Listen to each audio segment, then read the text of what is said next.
Данный момент hech nimasi bo'lmagan bola 2 yildan keyin ham hech nimasi bo'lmaydi degani emas. Ismingiz va nima ish bilan shug'ullanasiz? Ismim Sadoqat, blogerman. Blogimda sog'lom turmush tarzi haqida blog olib boraman. Yigitingiz bormi? Yo'q, turmushga chiqqanman. Turmushga chiqqansiz? Ha, ikkita bolam ham bor. Zo'r. Qarang, mana hozir qizlarni ko'ryapsiz.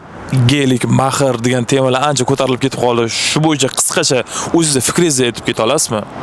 Menimcha bu narsa hammasi illyuziya, chunki sotsial medialarda o'z blogerlar ham ko'p odamlar faqat ular hayotini yaxshi tarafini olib chiqadi, yomon tarafini olib chiqmaydi. Misol uchun uyda janjal bo'lsa, uyda haydab borishsa olib chiqmaydi-da, eri katta buket olib kelsa, buni qo'yadi. Shuni oqibatida yosh qizlarning ko'ziga qanaqadir illyuziya kelib qolyapti. Tushunarli. Endi turmushga chiqmoqchi bo'lgan qizlarga nima maslahat bera olasiz? Menimcha qiz bola bir marta umrida aqlini ishlatish kerak. U ham bo'lsa, tanlab, mana shu umr yo'ldoshini tanlayotganda agar to'g'ri tanlov qilsa, keyinchalik unga aqli kerak bo'lmaydi. Umr yo'ldoshi uchun hammasini rejasi qilib beradi.